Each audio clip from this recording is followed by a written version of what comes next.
system, reducing the stigma, and making this information available through the public is going to reduce the concerns that aircrew have. Could you just give me a little idea of the degree to which reports in the past are not made public right now? This shit live, y'all. We live. Well, I don't think there has been a proper reporting system to gather those reports and thus not report them. So to answer your question, I think there is a dearth of data due to the fact that the reporting has been limited up to this time. Could you tell me why you believe it's, kind of to play the devil's advocate, a reason why some of this stuff should not be available to the public? There's certainly some national security concerns when we use our advanced sensors in our tactical jets to be able to identify these objects. However, there's no reason that the objects themselves would be classified. I would be curious to see how the security classification guideline actually spells out the different nuances of how this topic is classified from the perspective of UAP, not national security. I'll give you a follow-up on that. Assuming that there are reasons why not all this should be made public, this has been around for a long period of time. Right. Can any of the three of you think of any reason why anything related to UAPs, say 15 years and back, should not be immediately made public? I think one of it is acknowledging a vulnerability, both from a collection and I'll just say a countermeasure perspective. So it's that we haven't cracked for many years. Yeah. Even say 20 years back. Is there any reason why, when you go back that far, things shouldn't be made public? Unless it shows a specific national security vulnerability as it relates to a weakness in a particular defense system. Okay, Mr. Fravor, the TikTok incident that you were engaged occurred in 2004. What kind of reporting took place after that incident? None. We had a standard debrief where the backseaters went down to our carrier intel center and briefed what had happened, and that was it. No one else talked to us, and I was in the top 20 in the battle group. No one came. The captain was aware, the admiral was aware, nothing was done. Your commanding officers provide any sort of justification? No, because I was the commanding officer of the squadron, so... All right, I'm live. Was this incident the only UAP event that you encountered while you were a pilot? Yes, it was. Okay. This is for any one of you. Based off of each of your experiences and observations, do you believe UAPs pose a potential threat to our national security? Fucking right. What you mean? Yes, and here's why. No. The technology that we faced was far superior than anything that we had, and you could put that anywhere. If you had one, you captured one, you reverse engineered it, you got it to work.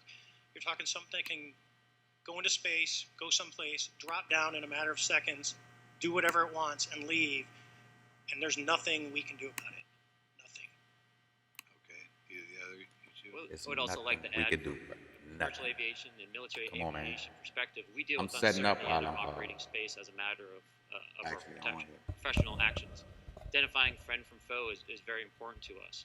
And so when we have unidentified targets and we continue to ignore those due to a stigma or a fear of what it could be, that's an opening that our adversaries can take advantage of. What steps should be taken to better understand and respond to UAP encounters in the interest of national security? There needs to be a location where this information is centralized for processing, and there needs to be a two-way communication loop so that operators on the front end have a feedback and can get best practices on how to process information, what to do, and to ensure that their reporting is being listened to. Right now, there is not a lot of back and forth. Mr. Grush, oh boy, they got some comments in here. Inspector General, you claim that you believe information is being hidden. What kind of information do you think was hidden, and do you think it should remain hidden? Yes, I can speak to that very briefly in an unclassified manner, as the preponderance of my complaint was classified to the intelligence communities. Both material acquisition and exploitation activity, also baselining UAPs, but not sharing it with, intelligence professionals that are actually doing step briefs to pilots, that kind of information. Yeah. Okay, thank you very much. Now we'll go to Mr. Garcia. Thank you. Again, thank you all for your service and for testifying today. Want to just talk about UAPs as it relates to what we're seeing in pilots' interaction with UAPs. Particularly, Mr. Graves, one of the concerns for members of this committee is this idea that pilots, there's no system to actually report UAPs and the stigma around pilots. And so can you just briefly, you mentioned you're working with 30 pilots right now that have had encounters with UAPs. But you've also, I believe, discussed and know of many more pilots. This is just those that you're currently working with. Is that correct? Can you expand on that? Certainly. I'll break that down in two ways. First, when we were first experiencing these objects off the eastern seaboard in the 2014 to 2015 time period, anyone that had upgraded their radar systems were seeing these objects. So there was a large number of my colleagues that were detecting these objects off the eastern seaboard. They were further correlating that information with their other onboard sensors, and many of them also had their own eye sightings as well of these objects. Now, that was our personal first-hand experience at the time. Since then, as I've engaged this topic, others have reached out to me to share their experiences, both on the military side as well as the commercial aviation side. On the military aviation side, veterans that have recently got out have shared their stories and have expressed how the objects we were seeing in 2014, 2015 continued all the way to 2019, 2020, and beyond. And so it became a generational issue for naval aviators on the eastern seaboard. This was something we were briefing to new students. This is something that was included in the notice to airmen to ensure that there was no accidents. And now with commercial aviators, they are reaching out because they're having somewhat similar experiences as our military brothers and sisters, but they do not have any reporting system that they can send us to. And let me just add to, and both to Mr. Fravor as well as Mr. Graves, not having this system for reporting, would you both agree that it's harmful to not just our national security interests, but to understand this phenomenon of what's happening with UAPs? I think it's harmful. Man, if y'all ain't got y'all guns, go get them. It's a travesty that we don't have a system to correlate this and actually investigate. They not ready. So if you took the East Coast, there's coastal radars out there that monitor our air defense identification zone. So out to two. If you don't know how to make chords, this is it. Congratulations. The chords are already made for you. We can drag one of these chords. I'm ready. I got my alien shit. Yeah, man. That's cold. If you don't have your alien stuff already ready, go get ready. All right, let's get to it. These are chords I never would think of. Go get ready, man. Chords go to. I'm ready. So if you just stuck it in DOD, you wouldn't get anything out of the Intelligence Committee because they have a tendency to not to talk. But if you had a central location where these reports would come in, not just military, but also commercial aviation, because there's a lot of that going on, especially if you talk to anyone that flies from here to Hawaii, over the Pacific, they see odd lights. So I think you need to develop something that allows you a central point to collect the data in order to investigate. Mr. Graves? I would concur with everything Mr. Fravor said. I'll continue to say that the commercial pilots that have reached out to me through American for Safe Aerospace are doing so because they don't feel there's another way for them to report this safety issue. And I think one of the clear outcomes of this hearing already is that there has to be a safe and transparent reporting process for pilots, both on the commercial side and the military side, to be able to report UAPs in a way that's also transparent, but also understands the scope of our national security interests and what may be classified or not. But I think there has to be some sort of system. And so that's something that I hope can be an outcome that this committee can work on. They don't have a system. They not. Is there ready. anything else for the two of you briefly beyond this reporting system that you think that we can do as a government to encourage and facilitate more civilian reporting? I think we're doing it right now. Okay, great. I think this hearing is going to civilian reporting of all these videos they got online. And how about civilians that may not be pilots? What kind of process could be in place for civilians who are not pilots, who may have UAP encounters? Do either of you have any suggestions that could facilitate that? My recommendation would be to make that a sensor-centric operation in order to make it as objective as possible. Okay. Sir, Mr. Fravor? I agree with Mr. Graves on that. Okay. Just briefly, I also just want to note, particularly for the two pilots, another question from Mr. Grush. One of the things that I found fascinating in our discussion, Mr. Graves, last night as well, is that you both described UAPs and formations and the way they are observed in space or in our air, and the way that they move is essentially ways in which current technology or aircraft that we know of are unable to actually function or move. And so will you just, for the public record, again, once again, just briefly just either describe or note that aircraft that are being witnessed, particularly by the 30 folks that you're working with, are essentially outside the scope of anything that we know of today and the technology we have today. Mr. Graves, Mr. Fravor? Yes, the objects that are being seen by commercial pilots are performing maneuvers that are unexplainable due to our current understanding of our technology and our capabilities as a country. That applies for the military as well. Mr. Fravor? Yeah, I concur with that. We have nothing that can stop in midair and go the other direction, nor do we have anything that can like in our situation, come down from space, hang out for 3 hours, and go back up. Thank you. My last question, and sometimes I know that you have also said some of these answers in the past. We're trying to get them on the public record as well, which is really important. Mr. Gresh, finally, do you believe that our government is in possession of UAPs? Is that what Absolutely, based on interviewing over 40 witnesses over 4 years. And where? I know the exact locations, and those locations were provided to the Inspector General, and some of which to the intelligence committees. I actually had the people with the first-hand knowledge provide a protected disclosure to the Inspector General. Thank you. And Mr. Chairman, I would just say that I think that these questions are important questions, and I look forward to being involved in the process to get those answered. I know there'll be a lot of questions from the committee members, so I yield back. Thank you. We'll go to Mr. Burchett himself. Thank you, Mr. Chairman. Boy, Thank you, Mr. Garcia. I would like to have you on my legislation. So this that red carpet rollout we've been looking for, y'all. This that red carpet right there. Co-sponsor. Next is what we already had that encounter. Questions. Now this is the briefing. Mr. Graves. Next is again, gonna be I'd like to know how do you know that these were not our aircraft? Some of the behaviors that we saw in a working area, we would see these objects being at 0.0 Mach, that's 0 airspeed, over certain pieces of the ground. So what that means, just like a river, if you throw a bobber in, it's going to float downstream. These objects were staying completely stationary in Category 4 hurricane winds. These same objects would then accelerate to supersonic speeds, 1.1, 1.2 Mach, and they would do so in very erratic and quick behaviors that I don't have an explanation for. Okay. Have you spoken to commercial and military pilots that have seen these off of our East Coast? I have. Okay.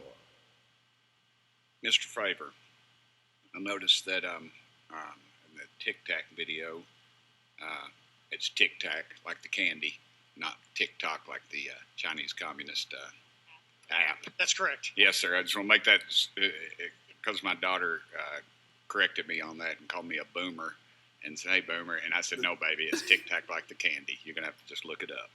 And Chinese but I would also like to say today is a day of many firsts. It's a miracle that we're having this meeting, and it's also a miracle that my wife has put up with me for 9 years today. Today is my anniversary, so I want to tell my wife happy anniversary and that I love her very much. As she likes to say, this 9 years have been the best 2 years of her life. So, thank you.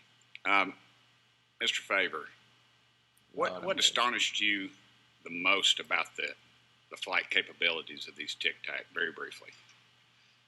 The performance.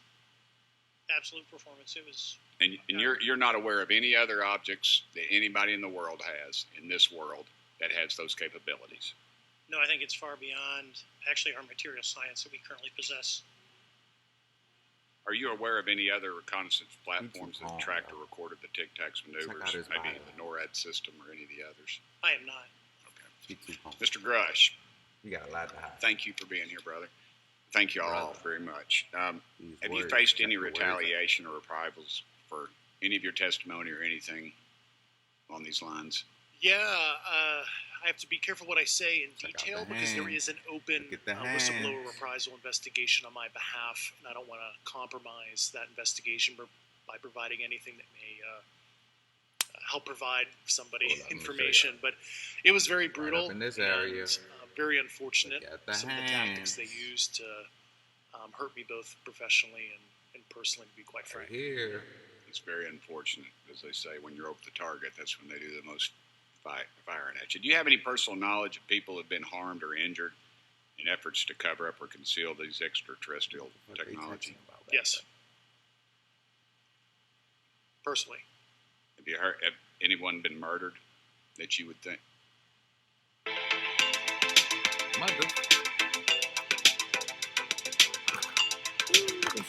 Hold up. But unfortunately, we were denied access to the skiff, and that's very unfortunate in this scenario. Mr. Favor, do you believe that you witnessed an additional object under the water in relation to your encounter? I will say we did not see an object. There was something there to cause the whitewater, and when we turned around, it was gone. So there was something there that obviously moved. Okay, it was not the same object though that you were looking at, correct? No, we actually joked that the Tic Tac was communicating with something when we came back, and because the whitewater disappeared. We were in another instance. We're told about the capabilities of a jamming during viewing of when there were some people chasing some of these objects. Did you experience any of that jamming or interrupting your radar or weapons system? My crew that launched after we landed experienced significant jamming to the APG-73 radar, which was what we had on board, which is a mechanically scanned, very high-end system prior to the APG-79. And yes, it did pretty much everything you could do: range, velocity, aspect, and then it spit the lock, and the targeting pod is passive. That's what we were able to I'm going to let you see what people are saying. I'm about to run out of time, but are you aware of any of our enemies that have that capability? No. Okay, I would also like to note for the record that, like George Knapp, breaking Area 51, he's the reason I knew about that, and the reason I know about the Tic Tacs is Leslie Keene from New York Times article, and I would encourage everybody to read that. Thank you, Mr. Chairman. I yield back to you for no time. Very good. Mr. Raskin? Thank you, Mr. Chairman. Mr. Graves, you reported UAP encounters during training flights, I think, and have since come forward to warn the Pentagon that these encounters may be putting pilots at risk. My first question is, you've identified these as taking place on the East Coast. Is it just on the East Coast where these encounters have been reported?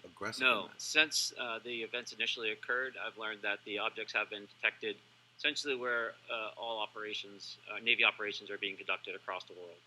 And that's from the Ultimate Anomaly Resolutions Office reporting. All right, can you describe your experience after you decided to come forward and go public with your experience? Certainly. Like many others, in 2017, I saw the New York Times article come out as well. And for me, it was special because I recognized the voices on the video. I recognized the video itself. I had seen it when it was taken. I seen it when it was debriefed. And so that was kind of shook me because I realized that this problem was still ongoing. And so I reached out to colleagues back on the East Coast and realized that this was still a safety risk that they were dealing with, that they had essentially hit a wall with how they could move forward on this conversation. It was at that point when I decided to try to move the conversation forward myself. Are there common characteristics to the UAPs that have been cited by different pilots, and can you describe what the convergence of descriptions is? Certainly. We were primarily seeing dark gray or black cubes inside of a clear sphere. I'm sorry, dark gray or black cubes? Yes, inside of a clear sphere, where the apex or tips of the cube were touching the inside of that sphere. And that was primarily what was being reported when we were able to gain a visual tally of these objects. And that occurred over almost 8 years. And as far as I know, it's still occurring.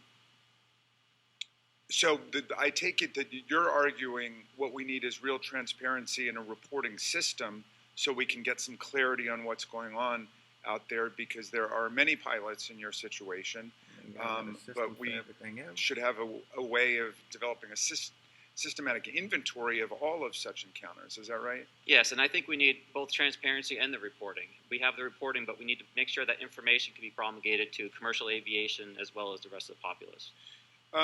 Mr. Grush, what about you? What was your experience after you came forward? Well, it's only been about 2 months or so, I guess my experience has been overwhelming support from former colleagues of mine that have privately messaged me, and I do appreciate that.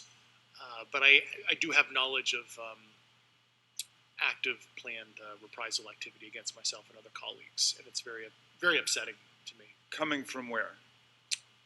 Certain senior leadership at previous agencies I was associated with. And that's all I'll say publicly, but I can provide more details in a closed environment. Okay. Well, I hope you understand that there would be bipartisan rejection of any attempt to vilify, demonize, or engage in other reprisals against our witnesses and people who are telling the truth from their perspective. Yeah, there were certain colleagues of mine that were brutally administratively attacked, and it actually makes me very upset as a leader to see that happen to other coworkers and actually superiors of mine over the last 3 years. How do you account for that response? That seems like a bizarre response. I call it administrative terrorism. That's their quiver, their tool in the toolbox to silence people, especially, the career government service cares about their career, cares about their clearance, their reputation to climb the ladder. And when you threaten that career path, a lot of people back off. But I'm here to represent those people. So. Mr. Fravor, what about you? What has your experience been since you've come forward with your perspective on this? Actually, I've been treated very well. And the 6 people that were involved, myself included, all of them have or will be retiring from the military as 05s or 06s. And all my friends that are very senior, 3 and 4 stars, I've talked to them. They believe, they understand there's a problem. But no, I was actually treated really well. And what is your general interpretation of these phenomena, or what is your current thinking of trying to make sense of them? Well, I'll say, I'm not like a UFO fanatic. It's not me, but I will tell you that what we saw with 4 sets of eyes over a 5-minute period, still, there's nothing. We have nothing close to it. It was amazing to see. I told my buddy I wanted to fly it, but yeah, it's just an incredible technology. All right, Mr. Chairman, thank you very much. I'll yield back to you. Thanks. On to Ms. Luna. Mr. Grush, in speaking to you yesterday, I just wanted to follow up on When there's nothing holding you back, what would your thing be?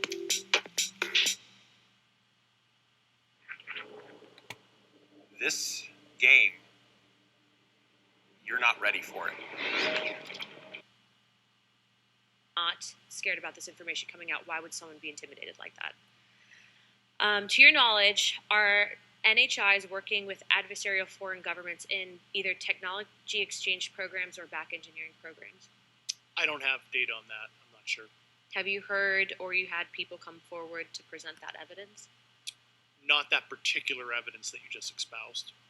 Okay, on the 19th of April, Dr. Kirkpatrick, head of AARO, had said that he did not find any evidence of UAPs. You also stated that you had, in your interview, that you had briefed him on information that you were uncovering, but that he did not follow up with you. Were the items that you divulged to him pertinent to national security?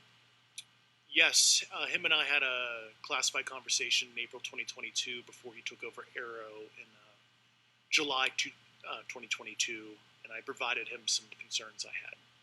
Do you know why he might not have followed up with you? Unfortunately, I cannot read his mind. I wish he did. I was happy to give sage counsel to him on where to look when he took the helm of AARO. Okay, and then my last question for you before I move to Mr. Graves is you received prior approval from the Defense Department to speak on certain issues, correct?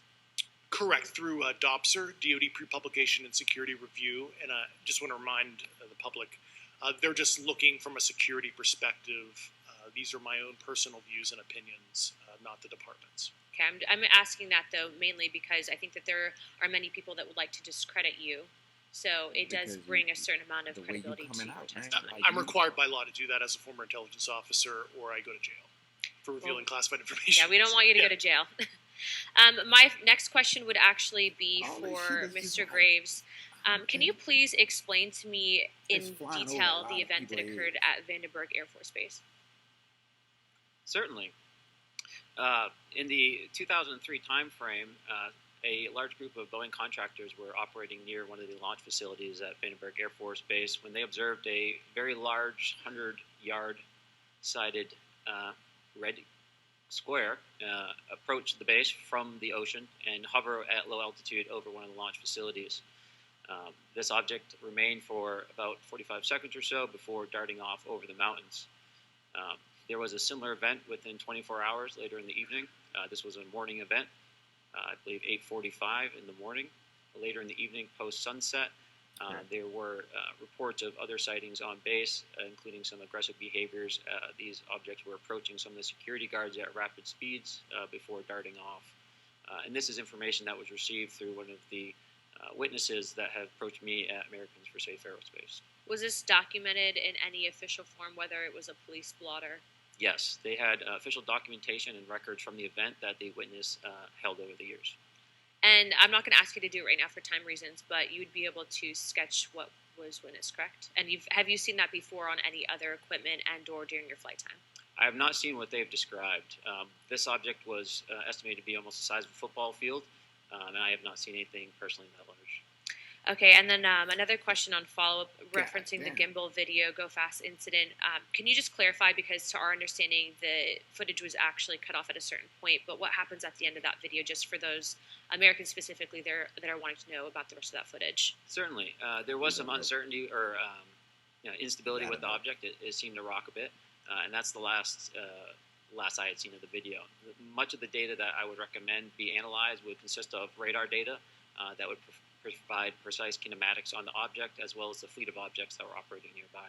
Okay, and follow-up, in regards to the reporting procedures that Mr. Garcia had addressed on, as well as Representative Burchett, with the FAA, to your understanding, pilots that are seeing this, commercial airline pilots, are they receiving cease and desist letters from corporations for coming forward with information in regards to safety for potential airline passengers? I have been made privy to conversations with commercial aviators who have received cease and desist orders. So the American public should know that corporations are putting their own reputation on the not the line, but ahead of the safety of the American people. And I think, would you agree with that statement? Safety, man. Okay. The safety is informing. I guess this would be my last. If we see I'm it, out of time. I yield. We gotta wait on y'all to back. confirm it. Man, get the fuck out of here, man. Mr. We see this Moskowitz. shit walking outside our Thank you, Mr. Chairman. Gentlemen, let's talk about the laws of physics Bringing for the a kids second. to school. Mr. Graves and Commander Faber, I heard you talk about Blaze speed. on. Check them out. When those objects broke Lie to the me some sound more. barrier, did they make a sonic Make boom? me feel good. I was in a jet. You can't hear anything. It's kind of loud in there. Yeah, you're not able to actually personally tell within the vehicle. I will say the objects that we were seeing, they were spherical, and they were observed up to Mach 2, which is a very non-aerodynamic shape. What about G-forces? Let's talk about G-forces of those vehicles. Could a human survive those G-forces with known technology today? No. No, not for the acceleration rates that we observed. Okay.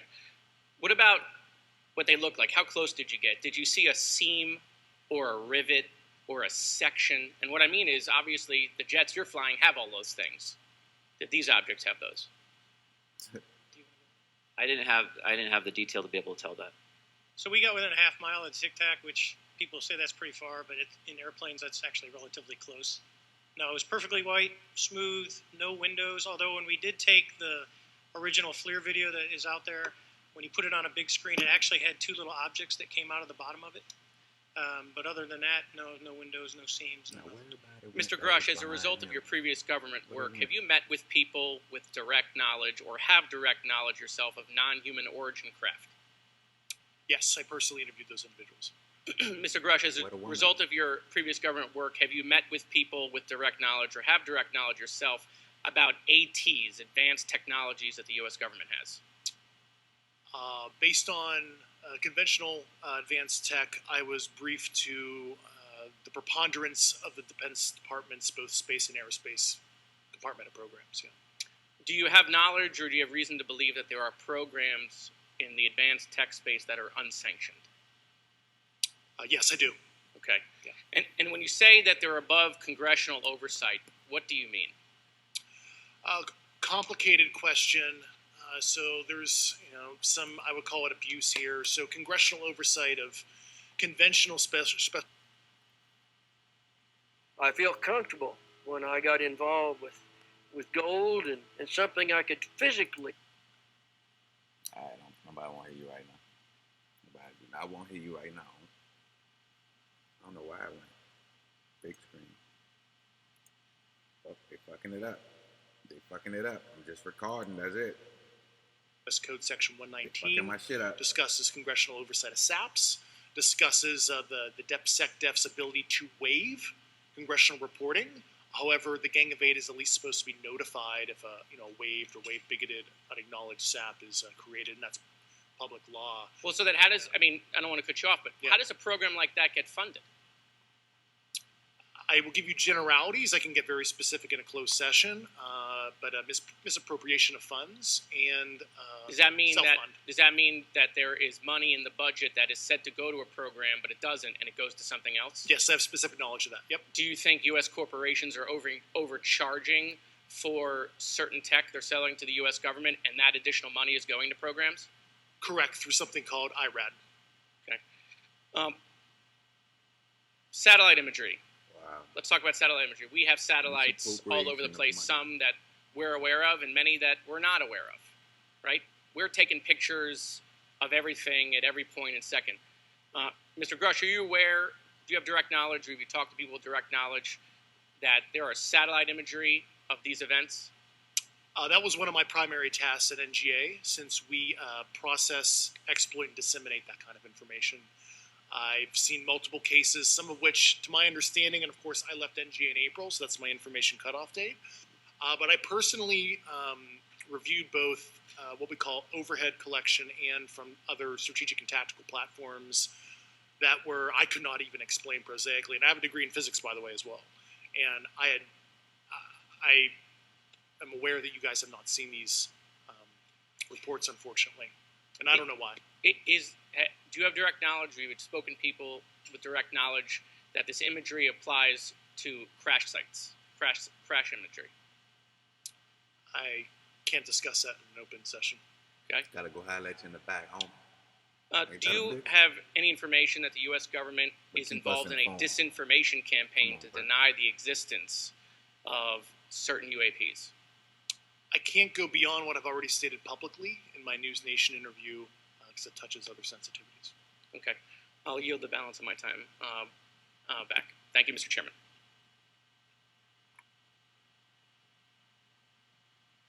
Ms. Fox? Thank you, Mr. Chairman, and I thank our witnesses for being here today.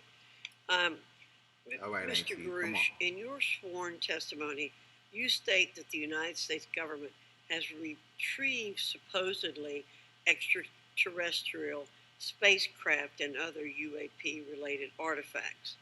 You go so far as to state that the U.S. is in possession of, quote, non-human spacecraft, end quote, and that some of these artifacts have circulated with defense contractors.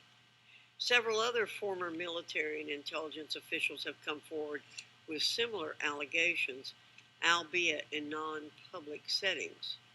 However, Dr. Sean Kirkpatrick, the director of AARO, previously testified before Congress that there has been, and I quote, no credible evidence thus far of extraterrestrial activity or of, quote, off-world technology brought to the attention of the office. To your knowledge, is that statement correct? They just go back and forth about it's not accurate. I believe Dr. Kirkpatrick mentioned he had about 30 individuals that have come to Arrow thus far. A few of those individuals have also come to Arrow that I also interviewed, and I know what they provided Dr. Kirkpatrick and their team. Okay. I was able to evaluate that information. I need to go on. Sure. But my understanding that his statement is accurate, came from a direct quote. And this contradiction is a perfect example of why we need to inject transparency into our government.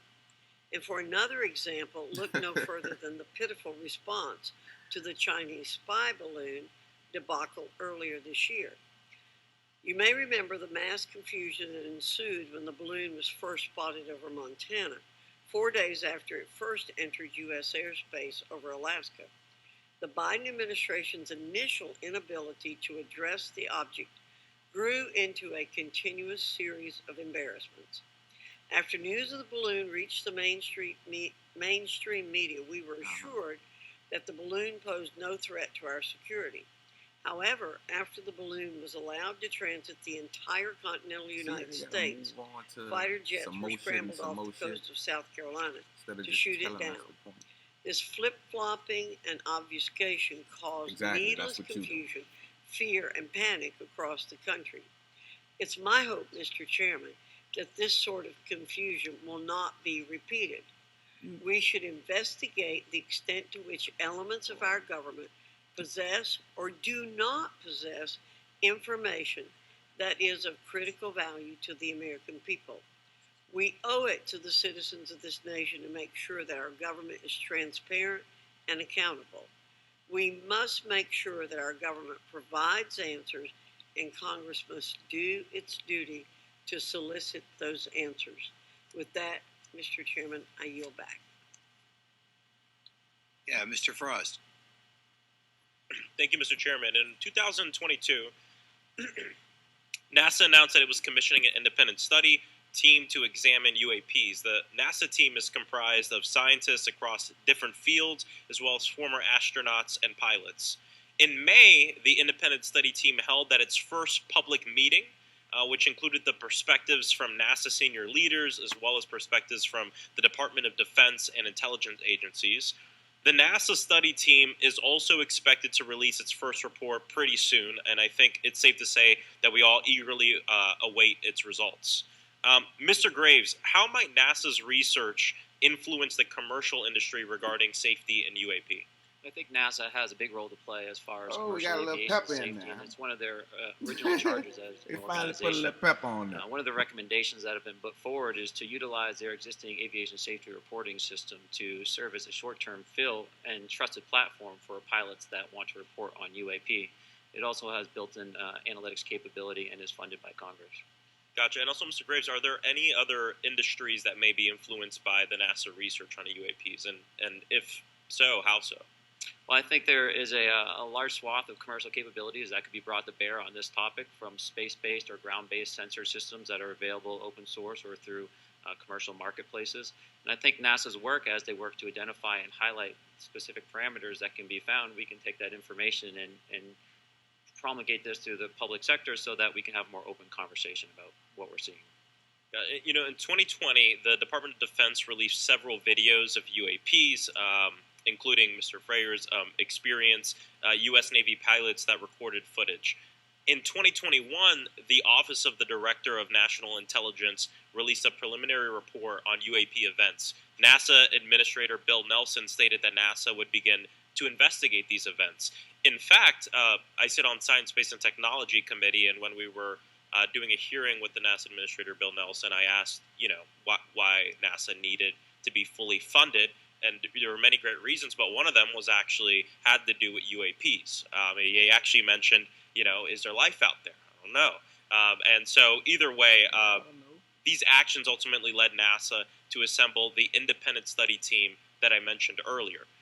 Also in 2021, Harvard University stood up the Galileo project to research and examine the origins of UAP. So it seems like both, from NASA and in the higher education community, because of the work that y'all have done and people standing up, I think we're seeing some of that stigma slowly going away. Mr.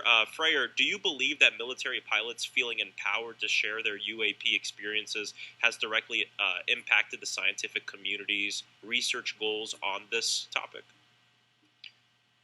I would say yes. I would say that, starting in 2017, when it actually came out, it took that stigma away. I mean, I've talked to multiple senators who said prior to that, if you'd have mentioned UAP, you'd have been laughed off the hill. And now we're sitting here today for public testimony on what's actually going on. I'm hoping that this curve will be more of an exponential, and we'll get more and more transparent to the level that we can.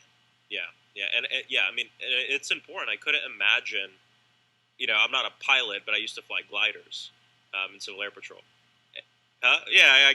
Pilot? And so either way, I mean, I couldn't imagine, being in the glider and seeing something, and then not feeling like I had the agency to talk about it. Mr. Graves, can you discuss the importance of seeking scientists to sit on your advisory board? Absolutely. I think ultimately this is going to be a scientific problem. And not only that, it's also an engineering problem. I've been working with the American Institute of Aeronautics and Astronautics to help them stand up a UAP integration committee to help integrate their engineering prowess into this problem. And so, yes, very much, I think this is an engineering and scientific problem as much as a national security problem. And how might Congress help to facilitate partnerships between the scientific community and the UAP focus groups within government?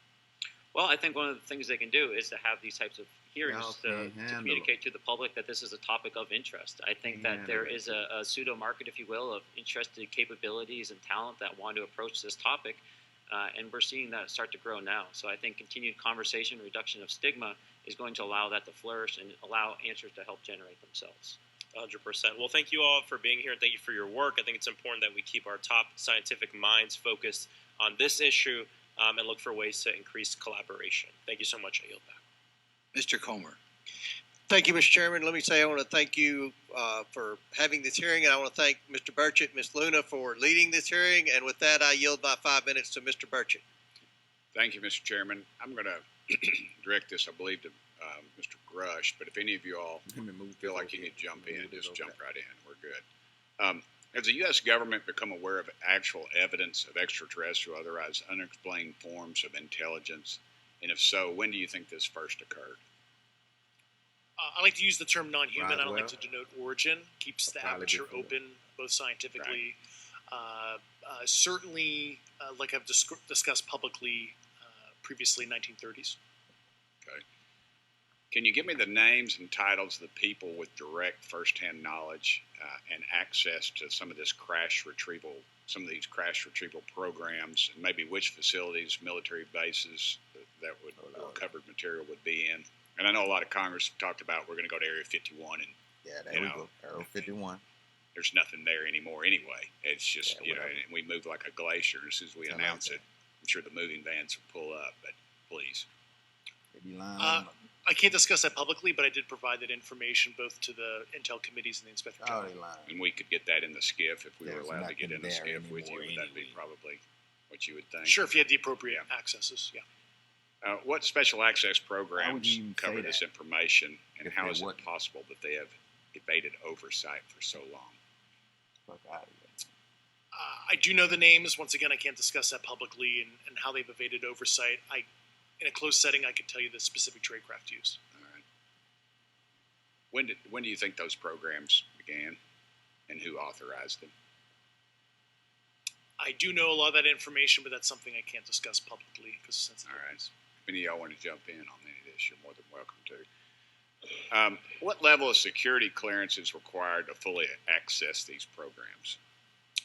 Well, anybody who has... and I say that because myself... Representative Gates and Representative Luna were basically turned away at one point at Eglin. So please go right ahead. Certainly difference between member access and, say, somebody like me, but anybody who has a TSSCI clearance and meets the eligibility criteria, the access adjudicative authority should be able to grant you access. Mr. Burchett, if you'll yield, so just to put a fine point on that, there's nothing that you're aware of that's above special access program classification. It's a misnomer that there's anything actually above top secret. Executive Order 13526 delineates the classification levels. Right, but I draw a point on that because we can have access to those programs, and so the notion that we're not being given that access sort of defies our typical muscle memory here in Congress. Thank you, Mr. Burchett. I'll yield back to you. Thank you, Mr. Gates. Along those lines, Title 10, you may not know this or not, but Title 10 and Title 50 authorization, they seem to say they're inefficient. So who gets to decide this, in your opinion, in the past?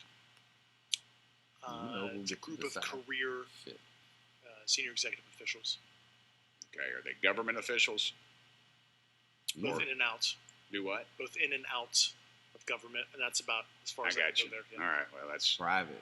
It leads to my next question. So billionaires and millionaires. Which private corporations are directly involved in this program?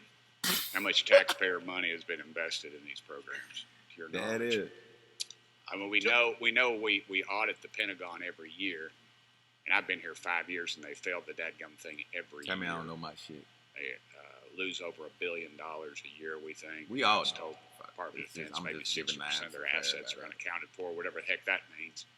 In the public sector, you go to jail for that kind of crap. So tell me.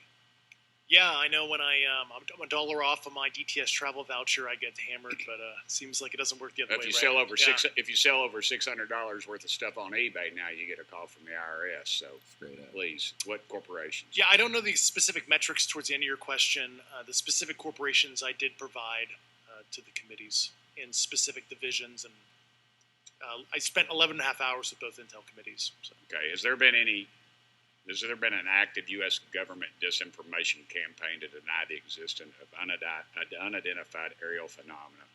And if so, why? I can't go beyond what I've already espoused publicly about that.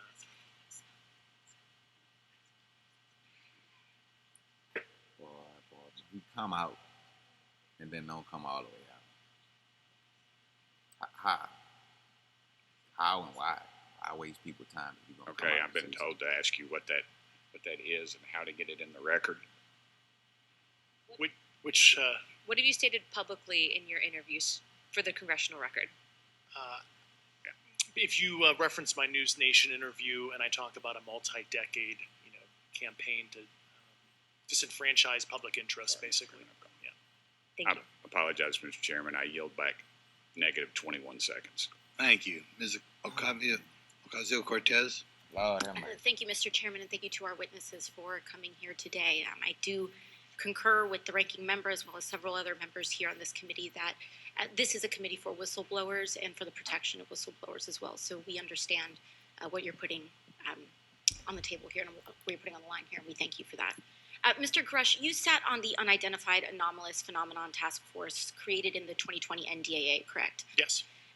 There have been some things that have been mentioned here during this hearing that I wanted to pick up on. Mr. Graves, you mentioned specifically during the answers to one of your questions, you named Boeing contractors being engaged in an incident regarding this red cube about a football field wide. I was wondering if you could speak a little bit about the interaction, or Mr. Grush, either of you, the interactions between defense contractor companies and any UAP-related programs or activities. So I'll just say that the information about the contractor themselves were provided by a witness, and I have no particular detail in that relationship. Mr. Grush? The kind of general unclass wave tops, certainly the contractors, are the metal benders, so to speak, Mm-hmm. the ones actually doing specific performance on government contracts. Are they required to issue any disclosure regarding UAP sightings, or do they engage in any reporting around this? In terms of the contractors? Yes. Not that I'm aware of. They do not. Okay. Now, when it comes to notification that you have... It's going to allow you to instantly create perfect drum patterns in any style and any BPM. All you got to do is drag and drop the fact that they don't have defense contractors abuse their contracts before through this committee. I have seen it personally, and I have also seen the notification requirements to Congress abused. I am wondering, one of the loopholes that we see in the law is that there is, at least from my vantage point, is that depending on what we're seeing, is that there are no actual definitions or requirements for notification. Are there, what methods of notification did you observe? Like when they say they notified Congress, how did they do that? Do you have insight into that? For certain IRAD activities, I can only think of ones conventional in nature. Mm-hmm. Sometimes they flow through certain, SAP programs that have cognizant authority over the Air Force or something, and those are congressionally reported compartments, but IRAD is literally internal to the contractor, so as long as it's money, either profits, private investment, etc., they can do whatever they want. To put a finer point on it, when there is a requirement for any agency or company to notify Congress, do they contact the chairman of a committee? Do they get them on the phone specifically? Is this through an email to hypothetically a dead email box? A lot of it comes through what they call the PPR, Periodic Program Review Process. Mm-hmm. If it's a SAP or Controlled Access Program Equity, and then those go to the specific committees, whether it be the SAS-CAS. Thank you. I apologize. My time is limited. Mr. Graves, one of your main concerns is that the FAA currently does not have an official process to receive reports of UAP from pilots or others, correct? Correct. And in your experience, what data should the Aero program prioritize for potential collection? We have, location, date, time, but are there other specific characteristics that should be included in these reports? Certainly. I think that there's two categories that would be important. One would be kinematics and understanding the specifics of how the vehicle or objects are moving. And the second would be a more zoomed out approach of being able to look at origin and destination before the incident, as well as getting a better contextual understanding of how these objects are interacting with each other. Thank you. Now, because I only have a minute left, I apologize, we only have 5 minutes today, but for the record, if you were me, where would you look? Titles, programs, departments, regions, if you could just name anything. And I put that as an open question to the three of you. I'd be happy to give you that in a closed environment. I can tell you specifically. Thank you. Commander Fravor? I would say, I've told people that you have to know where to look. They're not going to divulge it to you because of the classification levels. But if you know where to look and who to talk to, which is exactly where Mr. Grush can point you, then you have them. Okay.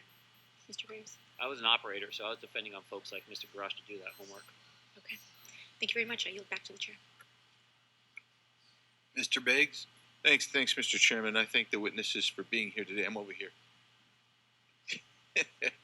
Thank you so much for being here. I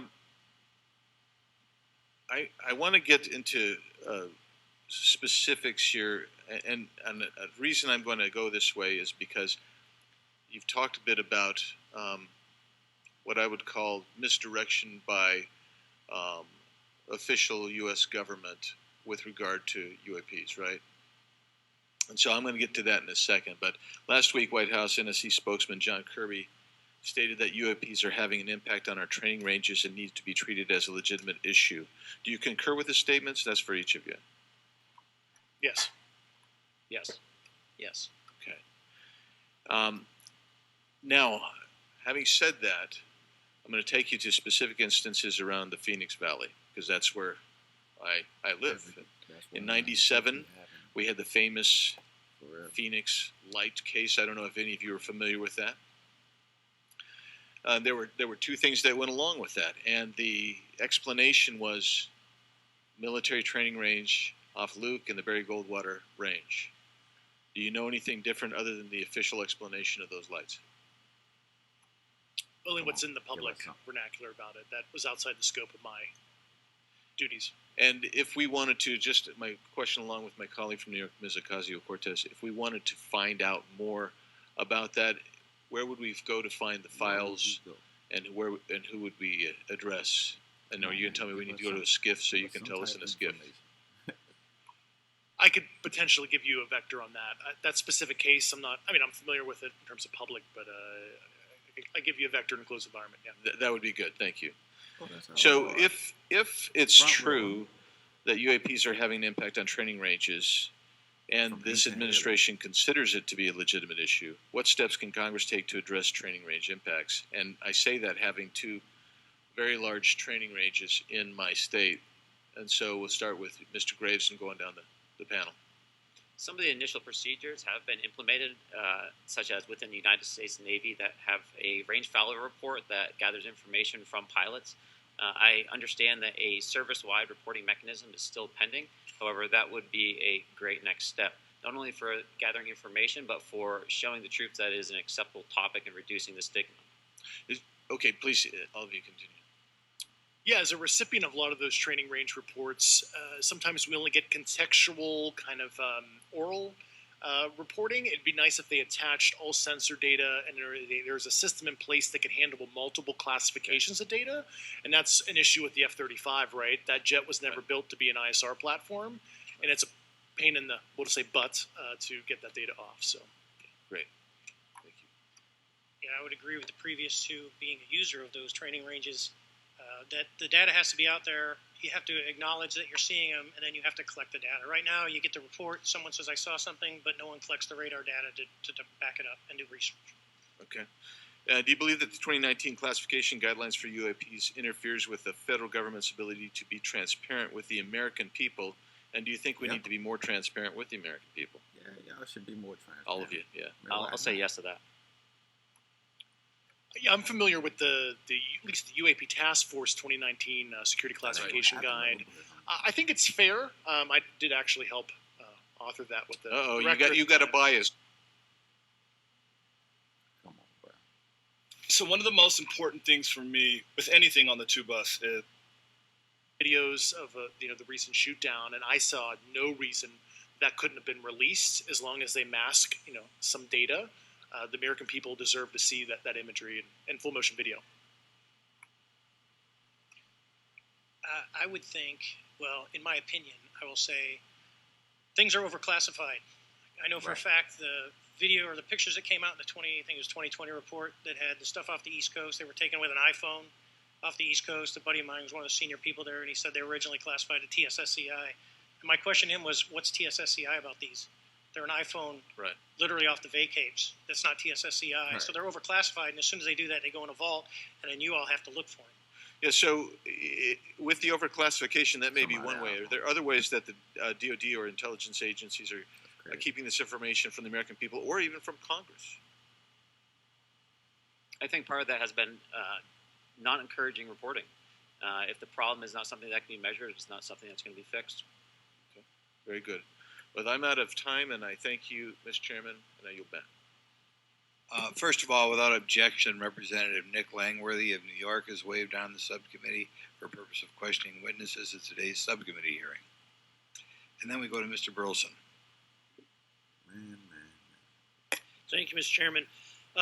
Appreciate you guys coming out today, testifying. Look, I've been here for 6 months, and I'm pretty skeptical. I don't trust anything in this town, and so I think that's because I'm from Missouri. You've got to show me, right? With that being said, there's been a lot of things that have been said in the public, Mr. Grush, and so I want to get down to, if we can, some specifics, right? So. What he been saying? At one point, you had said that there has been harmful activity or aggressive activity. Has any of the activity been aggressive, been hostile in your reports? I know of multiple colleagues of mine that got physically injured, and the activity by UAPs or by people within the federal government? Both. Okay, so there has been activity by alien or non-human technology and or beings that has caused harm to humans. I can't get into the specifics in an open environment, but at least the activity that I personally witnessed, and I have to be very careful here because they tell you never to acknowledge tradecraft, right? So what I personally witnessed, myself and my wife, was very disturbing. Okay. One of my constituents actually sent this next question, and I figured I'd ask it since I had the same thought. You've said that the U.S. has intact spacecraft. You said that the government has alien bodies or alien species. Have you seen the spacecraft? I have to be careful to describe what I've seen firsthand and not in this environment, but I could answer that question behind closed doors. And have you seen any of the bodies? That's something I've not witnessed myself. Okay, and so with that being said, the other statement that has been made that was intriguing to me because my view has been that we are billions of light years away from any other system.